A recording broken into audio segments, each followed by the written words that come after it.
मजदूरों को सरकार की जनविरोधी नीतियों से करवाया अवगत। सीटू का जन जागरूकता अभियान शुरू। हक के लिए सरकार के खिलाफ संघर्ष करने में शामिल होने की अपील।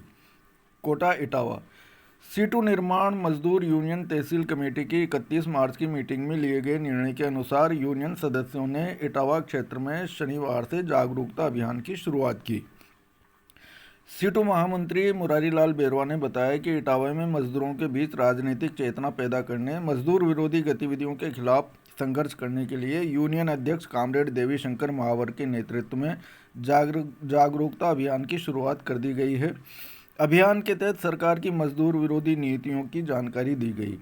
यूनियन उपाध्यक्ष कामरेड प्रेम पॉइंटर, अमोलक चंद, राकेश कुमार ने शनिवार को चौखटियों पर ली गई मजदूरों की बैठक में कहा कि बजरी पर रोक के कारण निर्माण के क्षेत्र में काम करने वाले हजारों मजदूर बेरोजगार हो गए।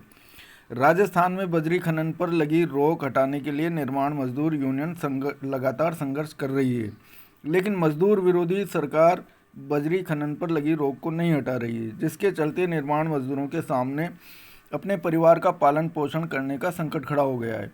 वर्तमान में इटावा पिपलदा क्षेत्र के 75% निर्माण मजदूर बेरोजगारी की मार झेल रहे हैं। सैकड़ों मजदूर रोजगार की तलाश में दूसरे शहरों में पलायन कर रहे हैं।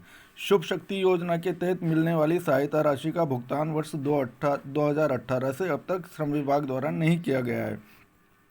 मजदूरों के हित में बने सभी श्रम कानूनों को कारपोरेट घरानों के पक्ष में बदल दिया गया है। वर्तमान केंद्र सरकार वापस सत्ता में आई तो मजदूरों और गरीबों पर हमलों में तेजी लाई जाएगी। इसलिए इन हमलों का जवाब संघर्ष से देने के लिए एकजुट होने की आवश्यकता है।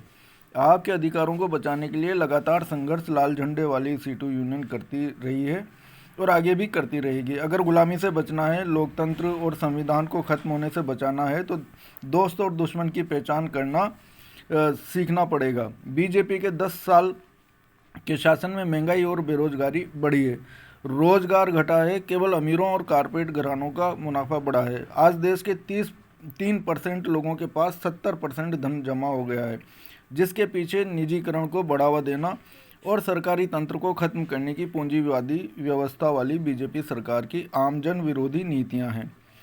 8 अप्रैल को बनेगी प्रदर्शन की रूपरेखा। यूनियन अध्यक्ष कामरेड देवीशंकर महावर ने बताया कि 8 अप्रैल को अमावस्या पर सीटू निर्माण मजदूर यूनियन की मीटिंग बुलाई गई है, जिसमें मजदूरों की समस्याओं व श्रम विभाग में पेंडिंग पड़े योजना आवेदनों की सहायता राशि मजदूरों के खातों में डलवाने की मांग को लेकर प्रदर्शन करने की रूपरेखा तैयार की जाएगी। उन्होंने ज़्यादा से ज़्यादा संख्या में पहुंचने की अपील की। जागरूकता अभियान में ये रहे शामिल। शनिवार के जागरूकता अभियान में यूनियन उपाध्यक्ष कामरेड गोपाल लाल महावर, महामंत्री मुरारीलाल बेरवा, सुरेश कुमार, जगदीश प्रसाद, कामरेड रामचंद्र, कामरेड द्वारका प्रसाद